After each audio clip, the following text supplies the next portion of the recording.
Puji Tuhan, Shalom Aleichem. Kita mengucap syukur untuk kesempatan sore hari ini. Kita masih kembali dapat bersama-sama beribadah di sesi yang ketiga.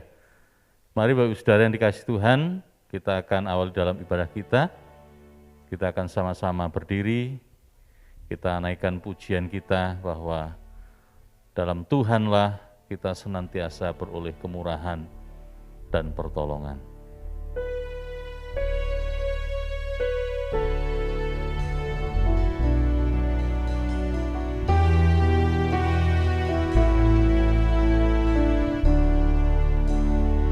Bapa, Engkau sungguh baik. Bapa,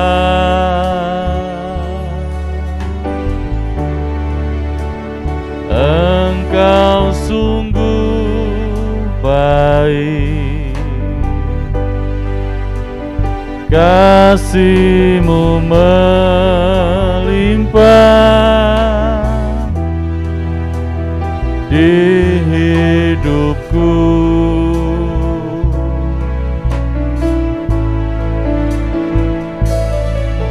Bapa,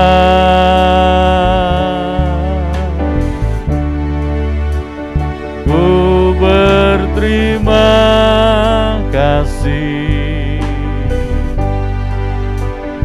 berkat-Mu hari ini yang Kau sediakan bagiku.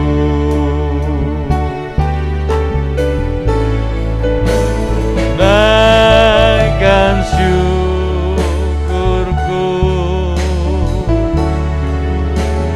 buat hari yang Kau beri, tak habis-habisnya kasih dan rahmat-Mu.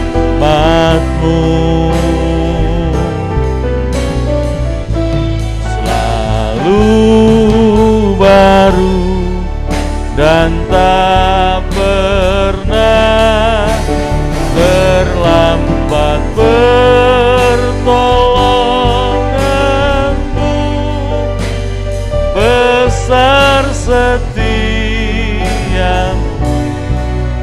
di sepanjang hidupku. Naikkan syukur, naikkan syukurku buat hari yang Kau beri, tak habis-habisnya kasih dan rahmat-Mu.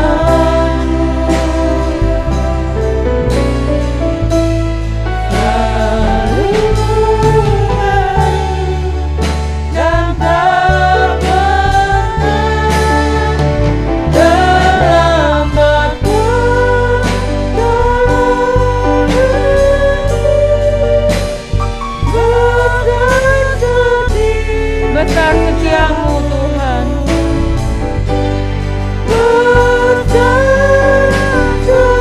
besar setiamu Tuhan,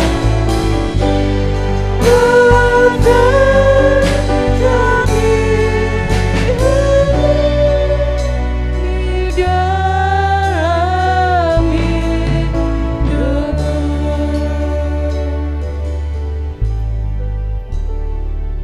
Besar setia Tuhan dalam hidup kami, hingga kami ada di tempat ini sore hari ini. Ini semua karena anugerah Tuhan. Kami sudah dimenangkan untuk datang di tempat kudus-Mu ini Tuhan. Biarkanlah kami datang di tempat kudus-Mu ini bukan sebagai rutinitas, tapi sebagai kerinduan kami kepada Tuhan untuk memuji dan memuliakan nama Tuhan. Ampuni segala dosa kami Tuhan. Layakkan kami untuk mengikuti ibadah pada sore hari ini. Dan biarkanlah Tuhan sendiri yang memimpin ibadah ini Tuhan. Di dalam nama Yesus, kuasa jahat iblis yang ingin mengganggu ibadah kami, Tuhan, hancurkan, usir dalam nama Yesus. Biarkanlah kuasa Roh Kudus-Mu Tuhan yang melingkupi kami, yang memberkati kami, sehingga ibadah ini berjalan dengan baik dan kami pulang membawa damai sejahtera dari Tuhan. Terima kasih Tuhan, kami siap memuji dan memuliakan nama Tuhan hanya di dalam nama Tuhan Yesus Kristus. Haleluya, amin. Silakan duduk kembali. Selamat sore Bapak Ibu Saudara sekalian yang dikasihi Tuhan. Shalom Alahim. Sore hari ini kita mau bersuka cita, kita mau bersorak-sorai karena Tuhan sudah menangkan kita untuk kita ada di tempat kudus ini. Segala puji syukur.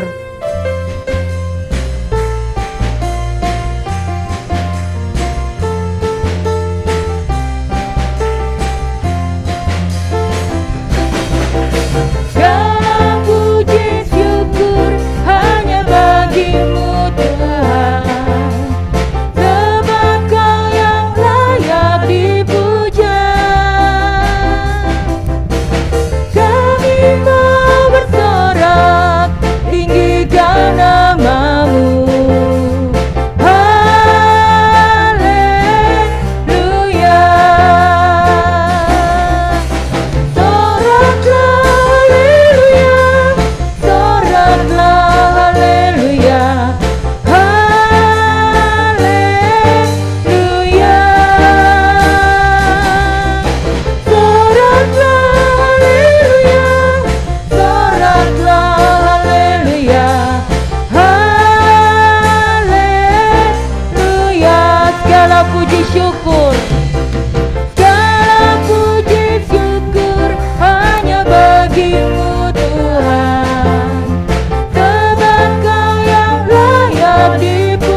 Segala puji syukur kita hanya kepada Tuhan Yesus.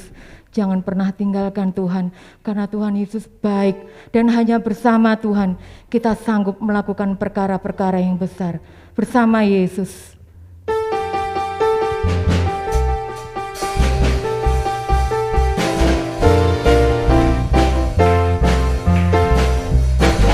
Bersama Yesus lakukan perkara besar, bersama Yesus tidak ada yang sukar, bersama Yesus ada jalan keluar untuk masalahku, untuk masalahmu, untuk masalah kita semua. Yesus anak domba Allah, juru selamat umat manusia. Yesus Nabi yang ajaib, Dia menyembuhkan, Dia menguduskan, Dia membenarkan, Dia Raja segala raja. Bersama Yesus lakukan perkara besar, bersama Yesus tidak ada yang sukar, bersama Yesus ada jalan keluar untuk masalahku, untuk masalahmu, untuk masalah kita semua. Yesus anak domba Allah, juru selamat umat manusia. Yesus Nabi yang ajaib, Dia menyembuhkan, Dia menguduskan, Dia Dia Raja segala raja. Yesus anak domba Allah, juru selamat umat manusia. Yesus tabib yang ajaib, Dia menyembuhkan, Dia menguduskan, Dia memenangkan. Dia Raja segala raja, Dia Raja segala raja. Tuhan Yesus sanggup memberikan kesembuhan kepada kita. Bahkan Tuhan Yesus sanggup memberikan kekuatan bagi kita untuk kita mampu melewati hari-hari yang semakin sulit ini. Saya undang Bapak Ibu Saudara untuk bangkit berdiri. Kita mau naikkan syukur kita kepada Tuhan. Betapa baiknya Tuhan dalam hidup kita. Tidak ada alasan bagi kita untuk tidak bersyukur kepada Tuhan. Apapun yang terjadi dalam hidup kita, tetap bersyukur kepada Tuhan. Haleluya Yesus. Banyak yang Kau perbuat di dalam hidupku. Rancangan indahmu terjadi di hidupku. Bapa yang mengerti, terima kasih Tuhan. Segala yang ku perlu, kasih-Mu sempurna, nyata dalam hidupku. Ku bersyukur Bapa, ku bersyukur Tuhan, buat kasih setia-Mu di dalam hidupku. Ku bersyukur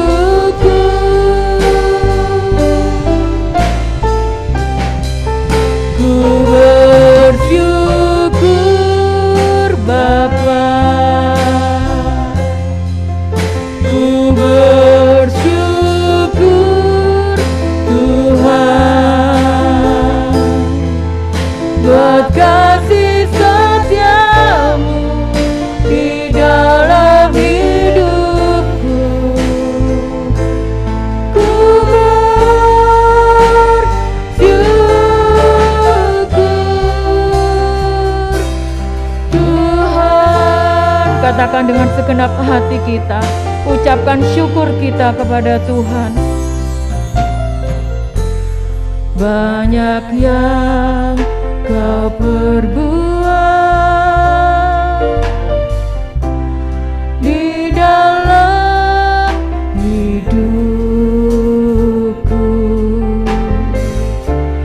Rancangan indahmu terjadi di hidupku. Bapa yang mengerti, terima kasih Tuhan. Terima kasih untuk semua yang sudah Tuhan berikan bagi kami. Tidak ada alasan bagi kami untuk tidak bersyukur kepadamu Tuhan. Kasih-Mu sempurna dalam hidup kami Tuhan. Haleluya Yesus.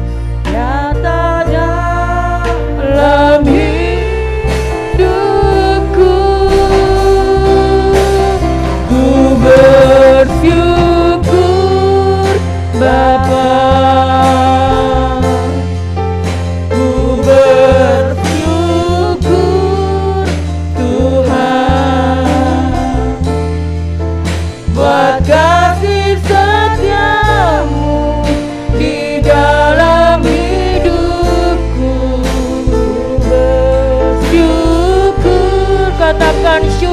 kepada Tuhan. Haleluya Yesus. Bapa, ku bersyukur Tuhan buat kasih setiamu di dalam hidupku. Ku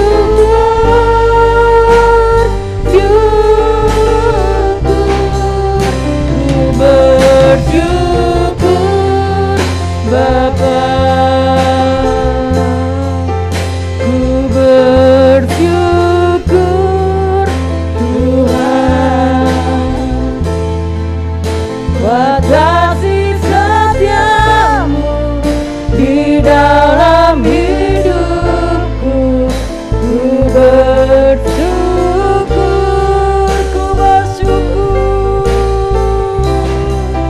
ku bersyukur Bapa. Amin Tuhan. Ku bersyukur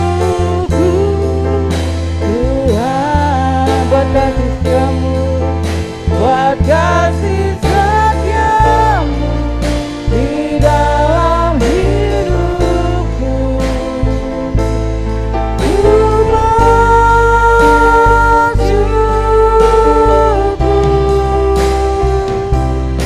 Tuhan.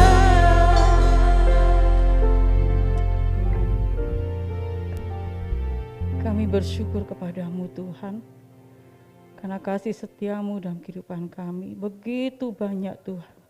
Tidak bisa kami hitung, tidak bisa kami ukur dengan apapun Tuhan. Begitu besar kasih setiamu atas kehidupan kami Tuhan. Terima kasih Tuhan Yesus, terima kasih pujian sudah kami naikkan kepadamu Tuhan. Biar setiap pujian kami yang telah kami naikkan pada sore hari ini menyenangkan hatimu, menjadi persembahan yang harum di hadapan Tuhan. Dan kalau sebentar kami akan dilengkapi akan firman-Mu, Tuhan Yesus, biarlah kami siapkan hati kami, pikiran kami, biarlah firman sebentar ditaburkan oleh hamba-Mu menjadi tertabur di hati kami yang subur, sehingga firman-Mu boleh berbuah, bahkan berguna bagi setiap orang di sekitar kami, dan kami boleh menjadi berkat dimanapun kami berada. Engkau urapi hamba-Mu sementara kami menyampaikan akan firman-Mu. Engkau urapi dengan kuasa Roh Kudus-Mu Tuhan, sehingga bukan karena kepandaian kegagahan hamba-Mu, tapi karena Engkau Tuhan berkarya berfirman lewat hamba-Mu pada sore hari ini.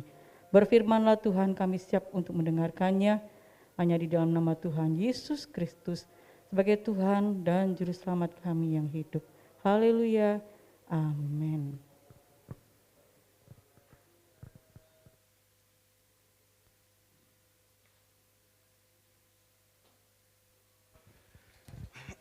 Puji Tuhan, Shalom Aleichem. Kita bersyukur pada petang hari ini bersama-sama beribadah di tempat ini. Ya. Meskipun cuaca hujan, kita semua boleh mendapatkan kemenangan dari Tuhan untuk dapat bersama-sama beribadah, untuk memuji dan membesarkan nama Tuhan. Pada petang hari ini, kita akan melihat kehidupan dari seorang tokoh dalam Alkitab yang terkenal dengan kesalehan, kejujuran, takut akan Tuhan, dan menjauhi kejahatan. Mari kita bangkit berdiri, kita mau membaca di dalam Ayub pasal pertama, ayat yang pertama. Ayub pasal yang pertama, ayat yang pertama. Demikian firman Tuhan. Ada seorang laki-laki di tanah Uz bernama Ayub. Orang itu saleh dan jujur, ia takut akan Allah dan menjauhi kejahatan. Berbahagialah aku jikalau aku mendengarkan firman Allah dan melakukannya. Amin. Silakan duduk.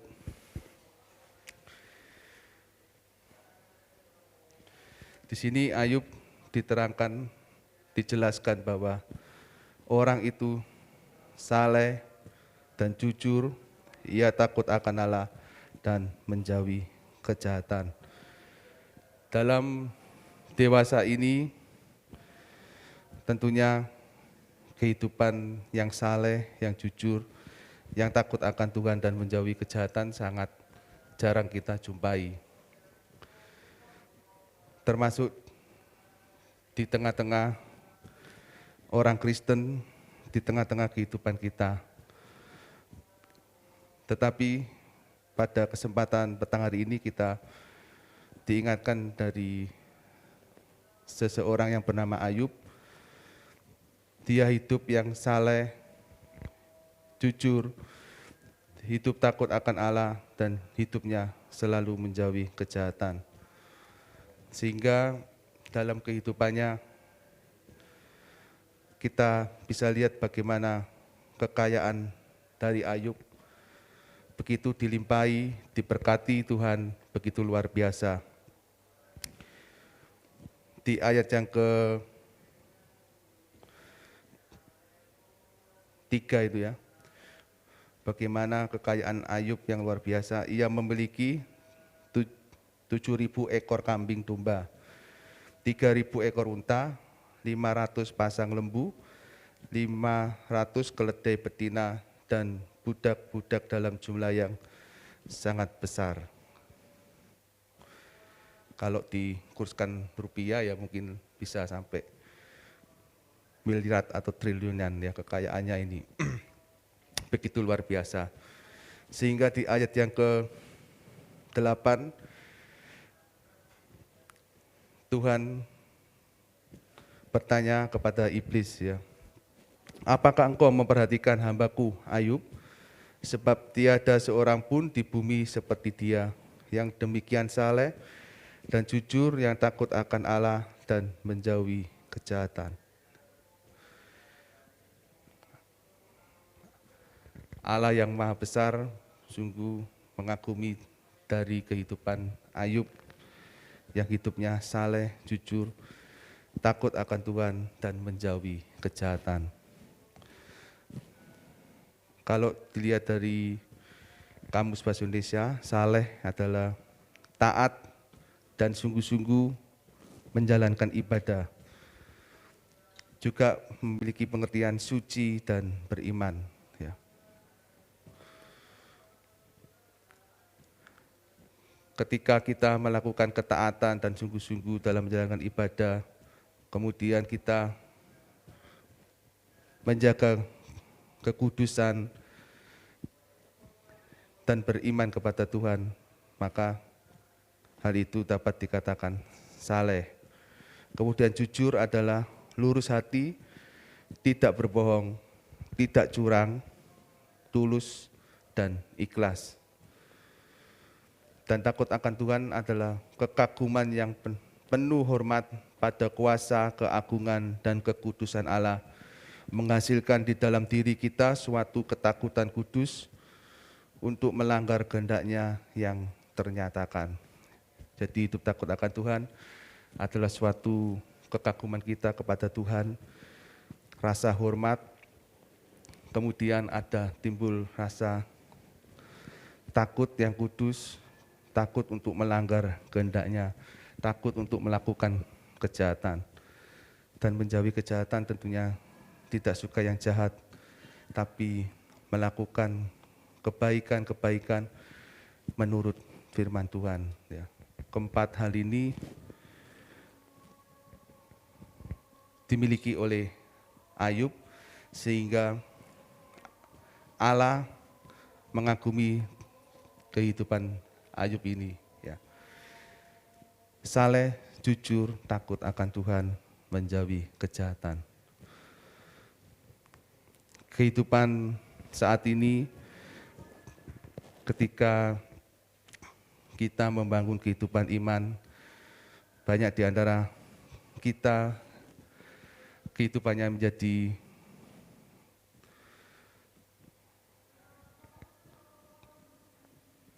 hidup yang tidak saleh, hidup yang tidak jujur, dan hidup yang tidak takut Tuhan. Dan akibatnya hidupnya selalu kepada hal-hal yang jahat, hal-hal yang bertentangan dengan firman Tuhan. Ya.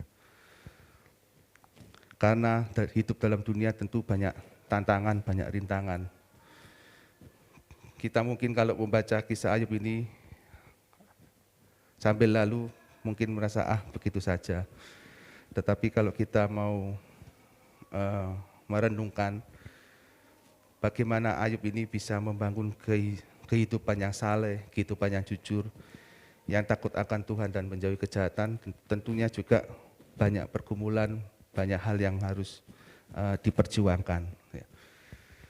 Ayub tidak hidup di dunia yang berbeda dengan kita. Zaman memang berbeda, waktu memang tidak sama. Tetapi bukankah di dunia itu selalu menghasilkan pergumulan, permasalahan demi permasalahan, ada hal-hal yang harus diperjuangkan dalam kehidupan ini. Situasinya tentunya mirip dengan keadaan kita saat ini. Banyak orang yang berdosa, banyak orang yang melakukan kejahatan, banyak orang yang tidak jujur, banyak orang yang tidak taat dan sungguh-sungguh dalam menjalankan ibadah, banyak orang yang mengaku beriman tetapi hanya di mulutnya, tetapi sikap dan perilakunya tidak menunjukkan sebagai orang yang beriman. Atau bahkan banyak orang yang tidak membangun kesucian dalam kehidupan ini, hidup dengan sembrono, melakukan hal-hal yang seenaknya sendiri. Kalau menurutnya hal ini adalah sebuah kesenangan dirinya, maka dilakukan. Tidak peduli hal itu adalah hal yang bertentangan dengan kehendak Tuhan atau firman Tuhan. Tentunya situasinya sama seperti saat-saat ini, tetapi kita melihat bagaimana kehidupan Ayub berhasil membangun kesalehan, kejujuran, hidup takut akan Tuhan, dan menjauhi kejahatan. Sehingga ini menjadi perhatian Tuhan dalam kehidupan Ayub. Kita baca di ayat yang ke-9. Lalu jawab iblis kepada Tuhan, ya, ketika Allah telah memamerkan Ayub pada iblis, ya, begitu bahwa Ayub itu orang yang luar biasa, saleh, jujur, yang tidak ada di dunia ini. Lalu jawab iblis kepada Tuhan, apakah dengan tidak mendapat apa-apa Ayub takut akan Allah? Bukankah engkau yang membuat pagar sekeliling dia dan rumah serta segala yang dimilikinya? Apa yang dikerjakannya telah kau berkati dan apa yang dimilikinya makin bertambah di negeri itu. Ya. Iblis selalu mencari celah. Ya. Sehingga iblis mengatakan, ya itu karena Ayub selalu engkau berkati. Ya. Ketika Ayub berkenan di hati Tuhan, maka Tuhan memberkati Ayub sedemikian rupa. Kemudian Tuhan memberikan perlindungannya, membuat pagar sekeliling dia dan rumahnya dan segala yang dimilikinya. Jadi segala yang dimilikinya itu dilindungi sedemikian rupa, dijauhkan dari mara bahaya, sehingga di ayat yang ke-10 itu dikatakan apa yang dikerjakannya diberkati Tuhan dan apa yang dimilikinya makin bertambah. Kan ada ya orang yang bekerja siang malam tapi komentarnya kok enggak ada hasilnya, ya. Kok gak ono oleh sudah siang malam, pelanggannya begitu banyak, tetapi seolah-olah kalau uang itu ditaruh di kantong itu seolah-olah kantongnya lubang, ya, jadi uangnya nggak bisa ngelumpuk dan lain sebagainya. Tetapi Ayub ini karena hidupnya berkenan di hadapan Tuhan, dipagari sedemikian rupa, ya, jadi hidupnya nggak perlu memakai pagar yang lain, ya, bukan pagar rumah, tetapi seperti kata orang dunia pagar alus dan lain sebagainya. Cukup hidup takut akan Tuhan, membangun kesalehan dan kejujuran dan menjauhi kejahatan. Itu akan menjadi pelindung dalam kehidupan Ayub. Tentunya hal ini juga berlaku dalam kehidupan kita. Bagaimana kehidupan kita selama ini? Apakah kita sudah membangun hidup kesalehan, kejujuran, takut akan Tuhan dan menjauhi kejahatan? Ataukah malah sebaliknya? Atau kita masih menyukai hal-hal yang jahat, hal-hal yang buruk, hal-hal yang tidak berkenan di hadapan Tuhan, hal-hal yang berbau curang, hal-hal yang tidak tulus dan ikhlas, hal-hal yang tidak menghormati Tuhan. Bagaimana kehidupan ibadah kita? Banyak orang berdalih, ibadah itu kan luas, tidak hanya ke gereja saja. Ibadah itu kan bisa kita berbuat baik, kita berbuat amal, kita mengunjungi yatim piatu, memberikan pertolongan, dan lain sebagainya. Memang benar, semua apa yang kita kerjakan itu dalam rangka ibadah, itu ibadah dalam pengertian yang luas. Tetapi ingat, ibadah dalam pengertian khusus ketika kita datang kepada Tuhan, ke gereja, membangun persekutuan dengan saudara-saudara seiman, itu juga perlu kita kerjakan, karena itu adalah perintah Tuhan dalam kehidupan ini. Ketika kita hendak menerima janji-janji Tuhan, maka kita harus melakukan persekutuan dengan sesama saudara seiman. Bagaimana Tuhan ketika Yesus naik ke surga, ya, sebelum naik ke surga, Yesus berpesan, murid-murid disuruh untuk berkumpul di Yerusalem. Bukankah itu sebuah persekutuan? Demikian juga dalam kehidupan kita pada masa kini, dalam kita menanti kedatangan Tuhan Yesus yang kedua kali, kita pun harus tetap membangun persekutuan dengan saudara-saudara seiman, menghormati hari Sabat yang Tuhan tentukan seperti pada saat ini, hari Minggu, kita beribadah ke gereja. Hal yang ibadah yang dalam arti khusus kita lakukan, ibadah dalam arti luas pun kita kerjakan. Jangan dipilah-pilah oleh karena kita nggak suka ke gereja, karena kita tidak suka sama pendetanya, tidak suka sama gembalanya, tidak suka sama para pelayan Tuhan yang ada, karena kita ingin menghindar ibadah ke gereja, lalu kita memiliki alasan ibadah itu kan tidak ke gereja saja, ibadah itu kan bisa melakukan di luar gereja. Tentunya tidak demikian, tetapi kedua hal itu mari kita kerjakan. Berawal kita beribadah di gereja, membangun persekutuan dengan saudara seiman, membangun hubungan dengan Tuhan. Kemudian dari situlah tumbuh iman dan kita dapat keluar melakukan segala sesuatu, kebaikan demi kebaikan. Ya. Kita jangan membangun kehidupan kebaikan menurut standar kita sendiri, tetapi mari kita mengikuti standar kebenaran firman Tuhan. Jangan seperti orang muda yang kaya ketika datang kepada Tuhan dengan menggebu-gebu ingin menanyakan tentang keselamatan, tentang hidup yang kekal. Tetapi ketika Tuhan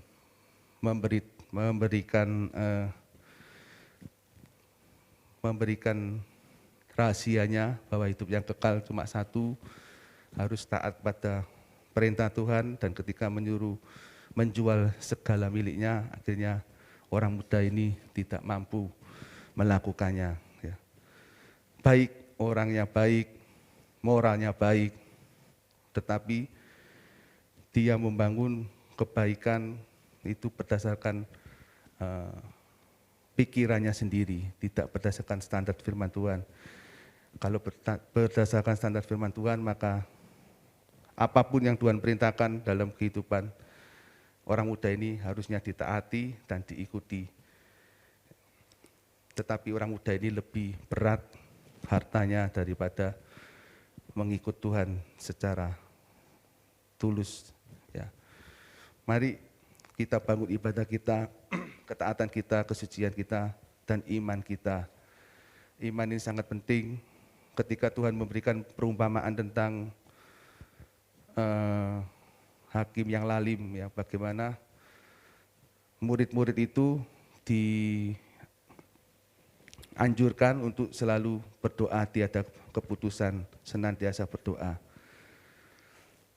Di dalam perumpamaan itu yang hendak saya garis bawahi adalah pertanyaan Yesus di akhir ayat perikop itu, ya. Jika anak manusia itu datang, adakah ia mendapati iman di bumi ini? Ya. Jadi iman itu sangat penting, sangat perlu kita bangun. Kita jangan membangun hal-hal yang fisik, hal-hal yang duniawi, ya, hal-hal yang sesaat. Tetapi mari kita membawa kehidupan ini kepada persiapan kita menuju kepada hidup kekekalan. Salah satunya tentunya kita mau hidup yang berkenan di hadapan Tuhan, hidup yang membuat Tuhan itu berbahagia dengan kita, ya, sukacita. Seperti pada contoh kali ini yaitu kehidupan Ayub, bagaimana membangun kehidupan saleh, jujur, takut akan Tuhan, dan menjauhi kejahatan. Ketika iblis menantang Tuhan bahwa ulurkanlah tanganmu dan jamalah, ayat 11, ya, ulurkanlah tanganmu dan jamalah segala yang dipunyainya, ia pasti mengutuki engkau di hadapanmu. Ya. Iblis ingin mencobai Ayub. Lalu Tuhan mengizinkan di ayat 12, maka firman Tuhan kepada iblis, nah segala yang dipunyainya ada dalam kuasamu, hanya janganlah engkau mengulurkan tanganmu terhadap dirinya. Kemudian pergilah iblis dari hadapan Tuhan. Dalam kehidupan ini pasti kita akan diuji apa yang telah kita kerjakan. Bagaimana iman kita bertumbuh, bagaimana ketaatan kita, kesungguhan kita dalam menjalankan ibadah, bagaimana kejujuran kita dalam melakukan segala sesuatu dengan tulus dan ikhlas, bagaimana hidup kita takut akan Tuhan dalam melakukan segala perintahnya dan menjauhi kejahatan. Akhirnya Ayub diperhadapkan suatu musibah yang beruntun oleh karena dicobai iblis atau Allah menguji iman dari Ayub. Ayat yang ke-13 sampai ayat yang ke berapa itu? 18, ya. Pada suatu hari ketika anak-anaknya yang lelaki yang perempuan makan-makan dan minum anggur di rumah saudara mereka yang sulung, datanglah seorang pesuruh kepada Ayub dan berkata, sedang lembu sapi membajak dan keledai-keledai betina makan rumput di sebelahnya. Datanglah orang Seba menyerang, merampasnya serta memukul penjaganya dengan mata pedang. Hanya aku sendiri yang luput sehingga dapat memberitahukan hal itu kepada Tuhan. Sementara orang itu berbicara, datanglah orang lain dan berkata, api telah menyambar dari langit dan membakar serta memakan habis kambing domba dan penjaga-penjaga. Hanya aku sendiri yang luput sehingga dapat memberitahukan hal itu kepada Tuhan. Sementara orang itu berbicara, datanglah orang lain dan berkata, orang-orang Kasdim membentuk 3 pasukan lalu menyerbu unta-unta dan merampasnya serta memukul penjaganya dengan mata pedang. Hanya aku sendiri yang luput sehingga dapat memberitahukan hal itu kepada Tuhan.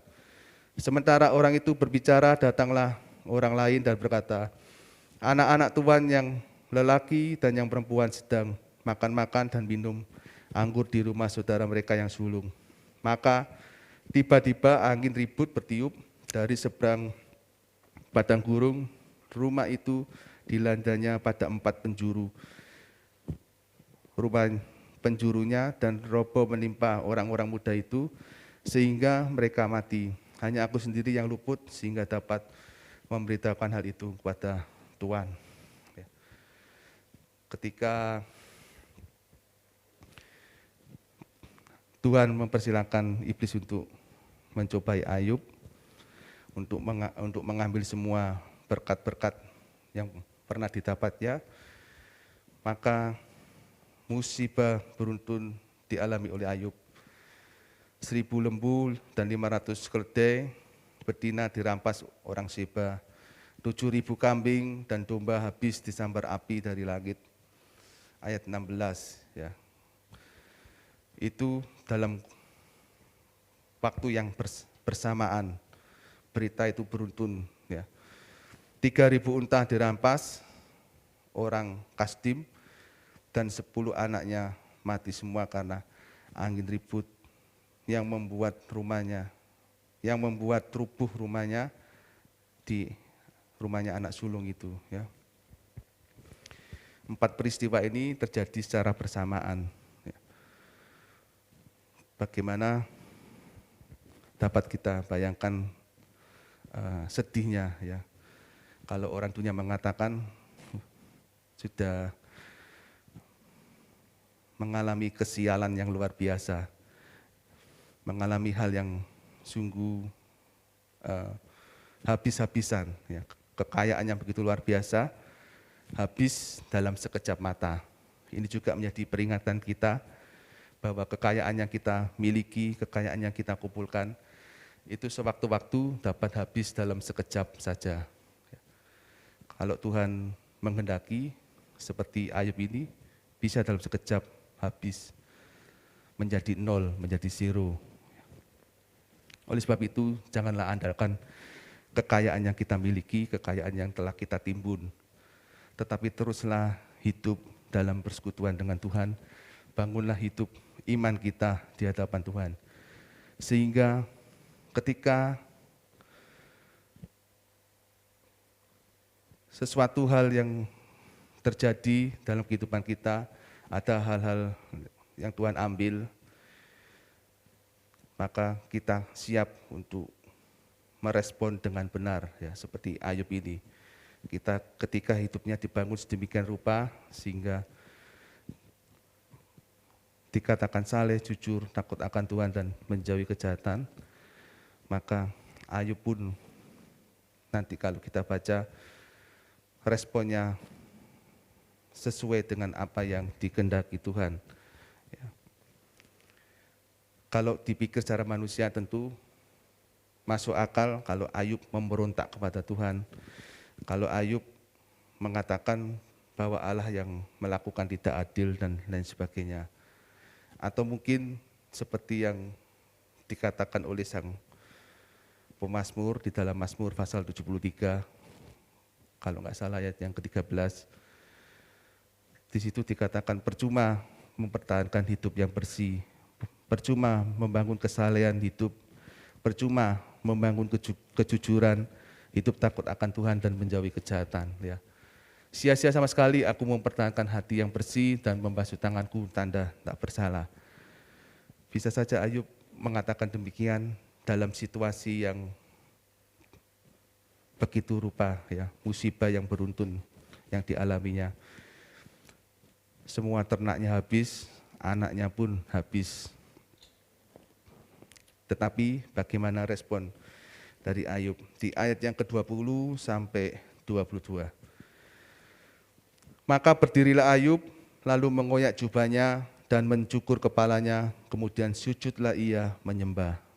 Katanya, dengan telanjang aku keluar dari kandungan ibuku, dengan telanjang juga aku akan kembali ke dalamnya. Tuhan yang memberi, Tuhan yang mengambil, terpujilah nama Tuhan. Dalam kesemuanya itu Ayub tidak berbuat dosa dan tidak menuduh Allah berbuat yang kurang patut.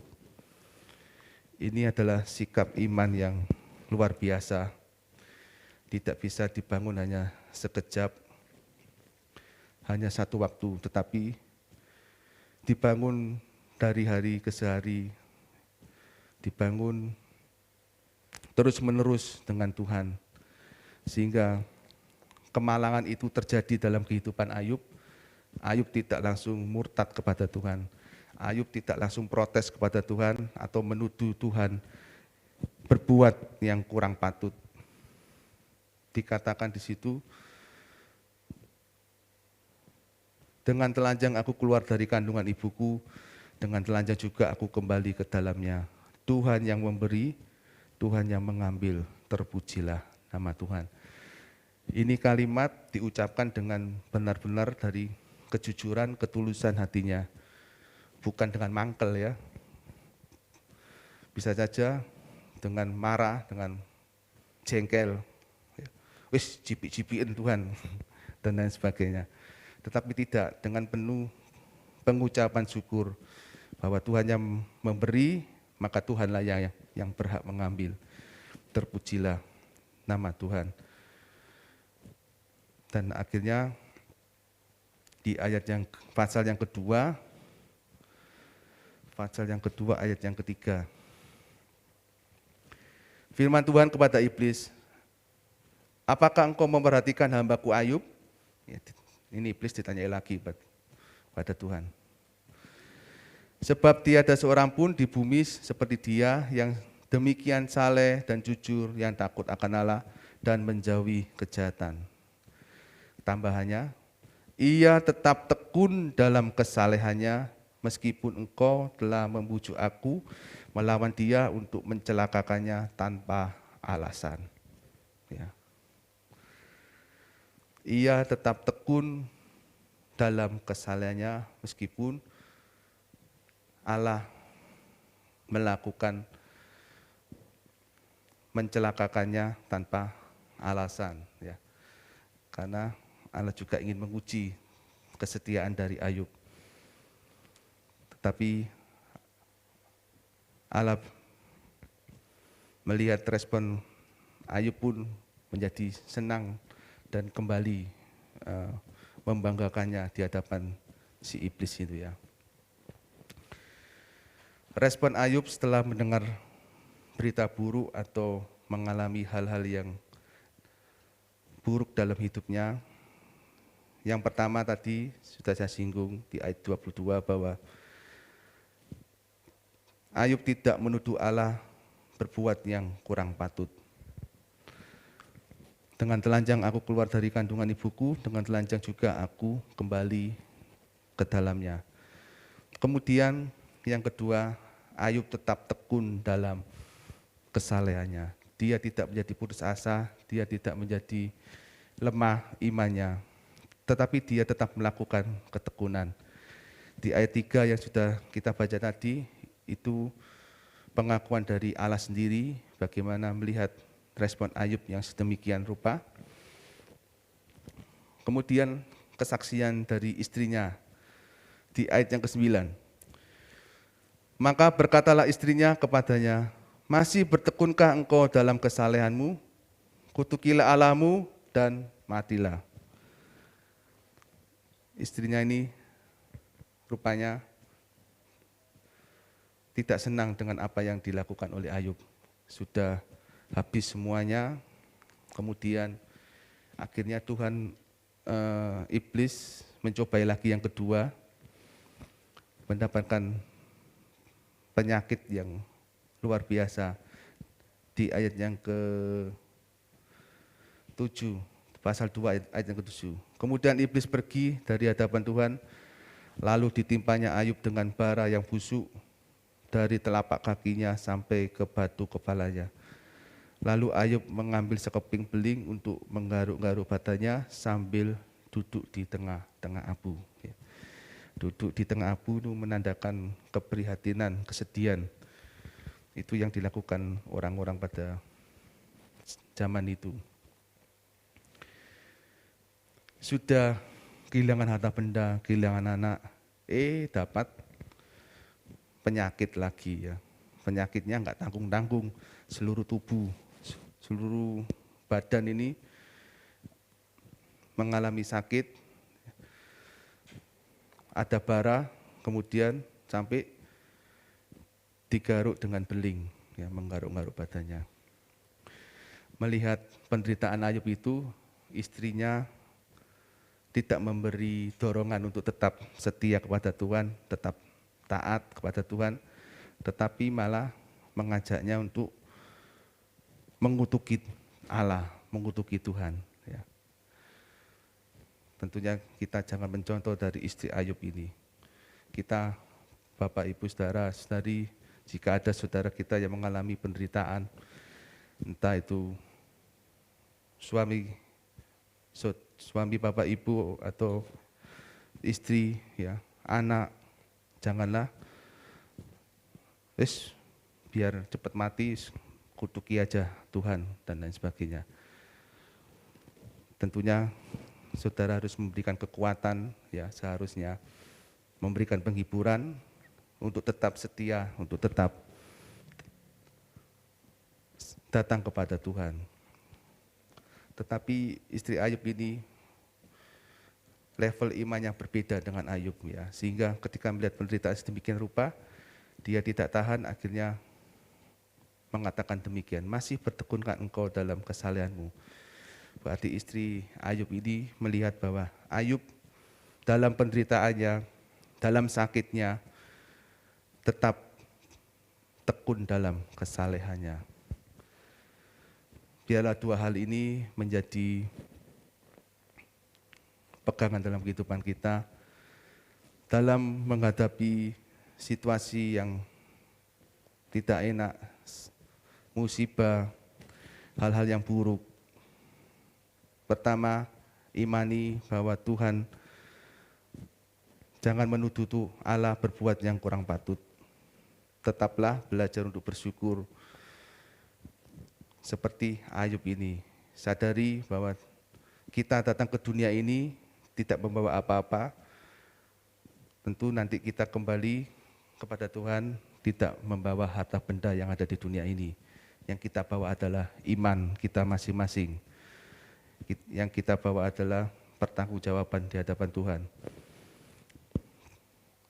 Sadari hal ini, kalau hal ini disadari bahwa apapun yang Tuhan izinkan dalam kehidupan kita, keterhilangan apapun, seberapa besar nilainya, ya, semakin Bapak, Ibu, saudara-saudari memiliki harta yang banyak, ya, semakin bersiaplah, terkadang Tuhan izinkan, semakin banyak pula keterhilangan nilainya. Seperti seorang perampok, kalau merampok ke orang yang memiliki rumah yang sederhana, misalnya ke gubuk, ya tentu hasil rampokannya nilainya kecil karena orang tersebut tidak memiliki apa-apa. Tetapi kalau berada merampok di rumah yang makro-makro, yang besar, ya kemungkinan di situ ada emas, ada berlian dan lain sebagainya. Tentunya nilainya lebih besar. Oleh sebab itu, jangan andalkan kekayaan kita, jangan andalkan apa yang ada pada kita pada saat ini. Tetapi tetap andalkan Tuhan, bangun kehidupan kesalehan kita, bangun kehidupan kejujuran kita di hadapan Tuhan. Takut akan Tuhan dan jauhilah kejahatan. Kejahatan apapun, besar atau kecil, namanya kejahatan adalah kejahatan. Yang namanya kejahatan tidak ada besar atau kecil, tetapi kejahatan itu akan menuju kepada neraka. Jadi jangan pernah kita mendekati atau menjadikan kejahatan itu sebuah jalan keluar dalam kehidupan kita. Tetapi pakailah firman Tuhan, pedoman dalam kehidupan kita untuk menghadapi segala sesuatu yang ada di dunia ini. Sehingga kehidupan kita, kehidupannya semakin berkenan di hadapan Tuhan. Kehidupan kita, kehidupan yang mempermuliakan nama Tuhan. Juga perlu dicatat bahwa segala sesuatu yang terjadi di dalam dunia ini semuanya dalam kendalinya Tuhan.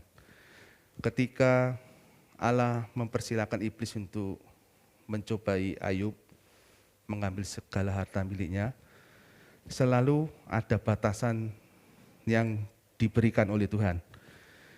Di ayat yang ke-12 itu kembali, Maka firman Tuhan kepada iblis di pasal yang pertama, ayat yang ke-12.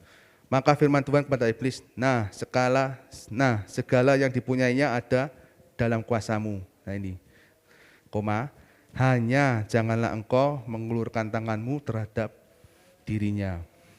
Ya, selalu ada batasan. Iblis bisa mengambil apa yang dipunyai Ayub karena Tuhan yang mengizinkan.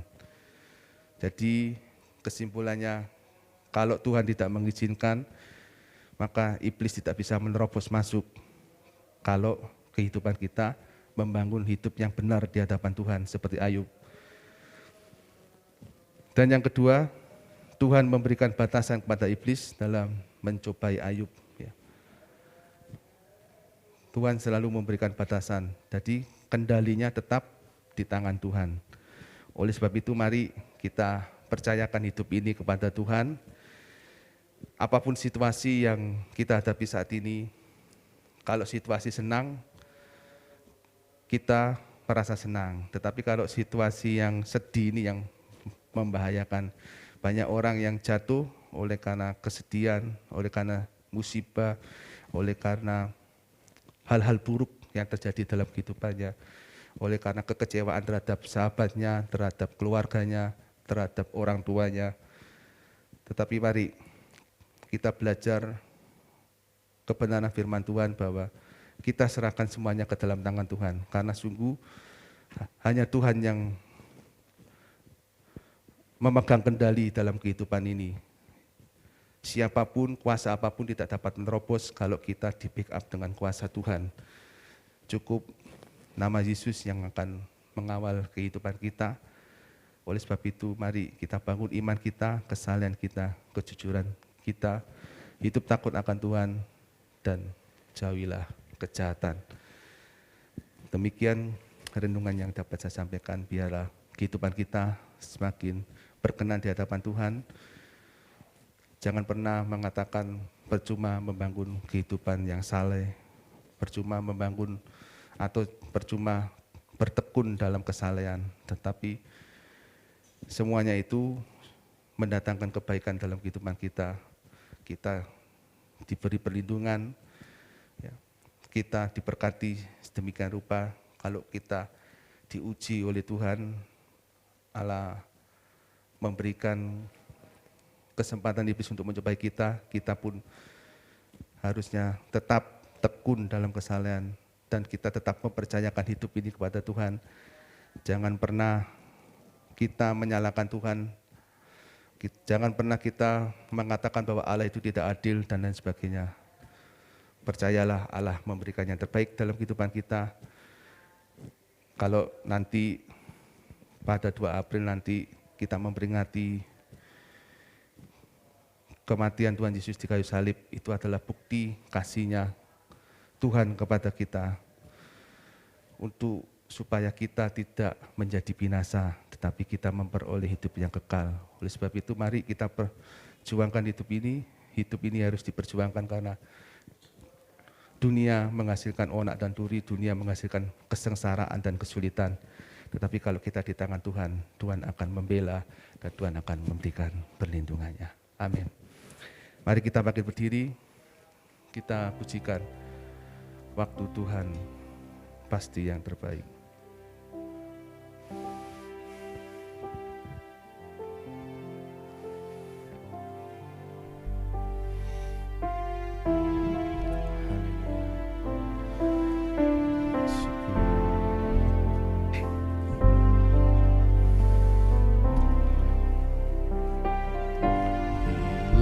Kau izinkan sesuatu terjadi, ku percaya semua untuk kebaikanku. Bila nanti telah tiba waktumu, ku percaya kuasa-Mu memulihkan Tuhan pasti yang terbaik, walau kadang tak mudah. dimengerti. Lewati cobaan, ku tetap percaya waktu Tuhan pasti yang terbaik. Waktu Tuhan pasti yang terbaik. Walau kadang tak mudah dimengerti, lewati cobaan, ku tetap percaya waktu Tuhan pasti yang terbaik. Sekali lagi, waktu Tuhan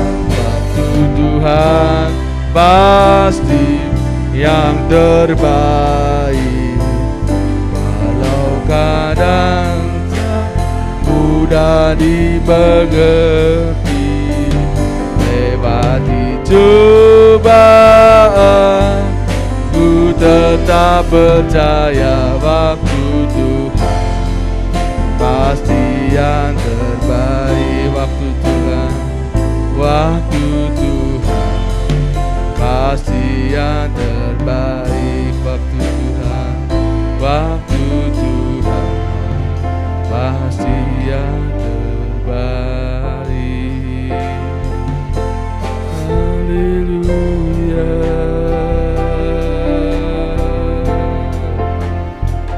Terima kasih Bapa, Kau Tuhan yang tak pernah meninggalkan kami.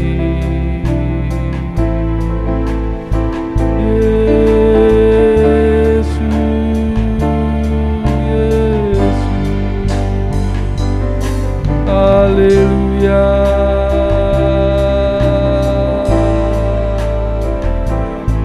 Syukur pembelaanmu sempurna. Haleluya.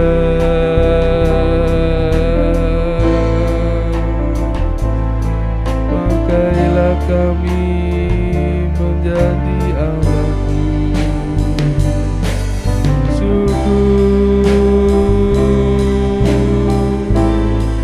Ajar kami itu tetap percaya padamu, apapun yang terjadi, sembah nama-Mu.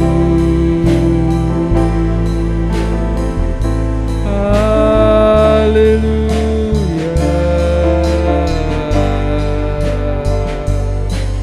Haleluya. Terima kasih Tuhan. Inilah yang menjadi pengakuan iman kami. Sungguh waktu mulai yang terbaik dalam kehidupan kami. Sekalipun terkadang kami sulit untuk mengerti akan kehendak-Mu, tetapi ketika kami mendekat kepadamu, Engkau akan memberikan tuntunan, Engkau akan memberikan perlindungan dan memberikan hikmat-Mu, sehingga kami dapat mengerti, dapat memahami apa yang menjadi kehendak-Mu dalam setiap kehidupan kami.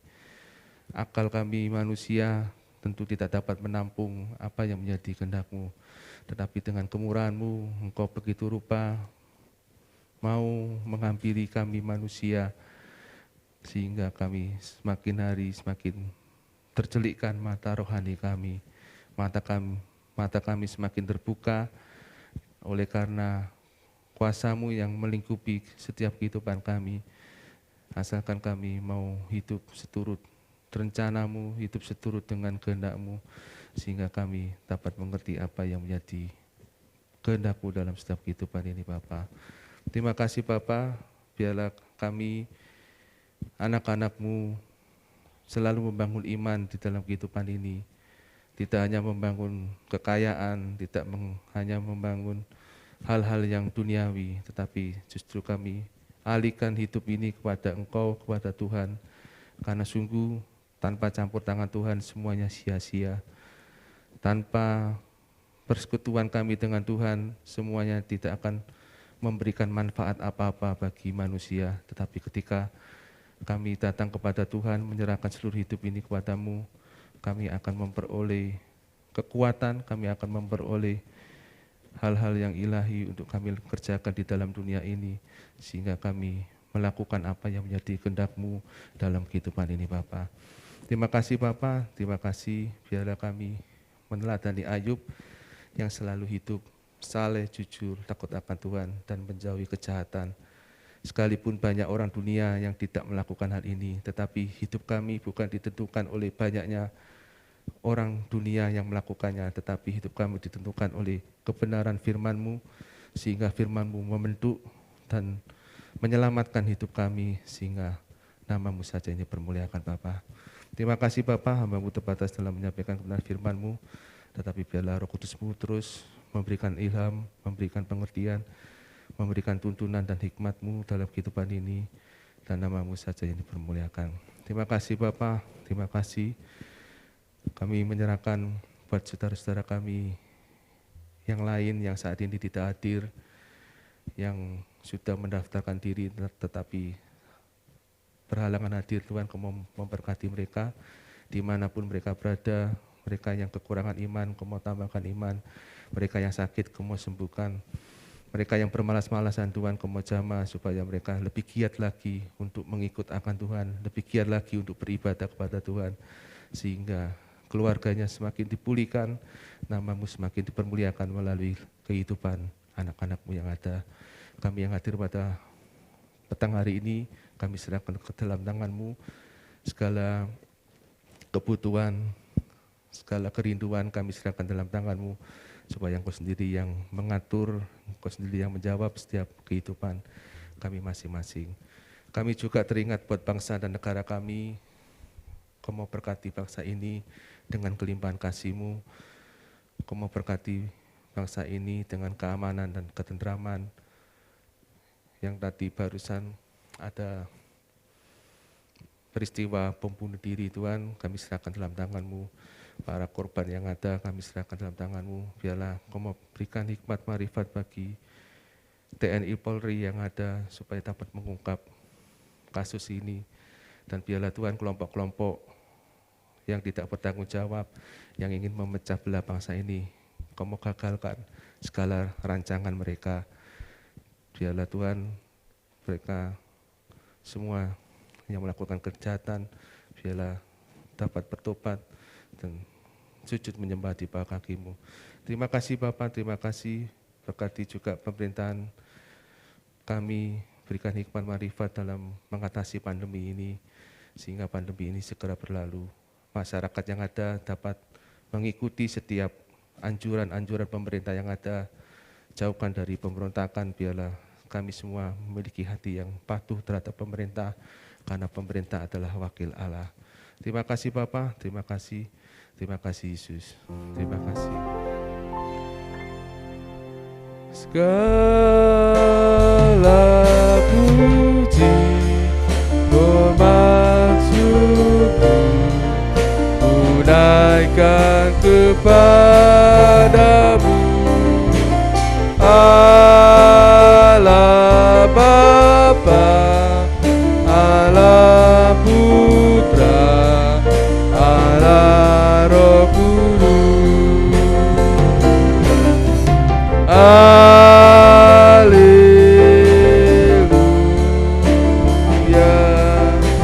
haleluya,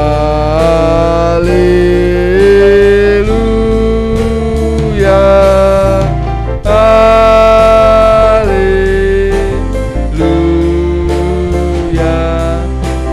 Ketiga yang esa.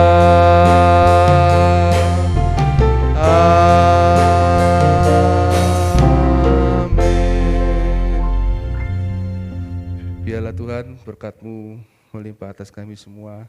Kami yang hadir mendapatkan berkat kemurahan daripada-Mu, sehingga kami semua dapat menjadi garam dan terang dimanapun kami berada, dan nama-Mu saja yang dipermuliakan Bapa. Terima kasih Bapa, segala puji hormat kemuliaan bagi-Mu, hanya di dalam nama Tuhan Yesus Kristus, Tuhan dan Juru Selamat kami yang hidup. Haleluya, amin. Silakan duduk. Puji Tuhan, ibadah telah selesai. Pengumuman yang pertama adalah mengenai persembahan Paskah dan Fitrah masih dibuka bagi Bapak, Ibu, saudara-saudari. Bagi yang Bapak, Ibu, saudara-saudari yang hendak mempersembahkan, bisa menuliskan di map batik sebelah kanan saya. Tuliskan di situ nama dan nominal yang akan dipersembahkan, kemudian uangnya bisa diserahkan ke saya. Untuk jadwal ibadah sepekan, tidak ada perubahan. Tiap Senin sampai Sabtu, jam 4:30 pagi ada doa pagi di gereja, kemudian doa malam masih dilakukan secara online, tiap Rabu jam 6:30 malam. Kemudian untuk Jumat, tanggal 2 April, ibadah Jumat Agung diadakan 3 kali, seperti pada hari Minggu ini, jam 6 pagi, jam 9 pagi, dan jam 5 sore. Bagi Bapak Ibu yang hendak mengikuti bisa mendaftarkan diri ke nomor WA saya, ya langsung japri aja, karena nggak usah menunggu saya meng-share pendaftaran, itu nanti Bapak Ibu akan terlambat ya. Jadi pokoknya begitu ingat, cepat langsung mendaftar. Kemudian Sabtu 3 April ibadah Kamuda Remaja, dimulai ibadah tatap muka di gereja jam 5:30 petang. Kemudian minggu depan tanggal 4 April ibadah Paskah sebanyak 3 kali juga, jam 6, jam 9, dan jam 5 sore. Kemudian ibadah sekolah minggu, Paskah sekolah minggu masih dilakukan secara online tanggal 4 April Minggu jam 4 sore untuk sekolah minggu. Demikian pengumuman yang dapat saya sampaikan. Selamat malam, selamat pulang. Tuhan Yesus memberkati.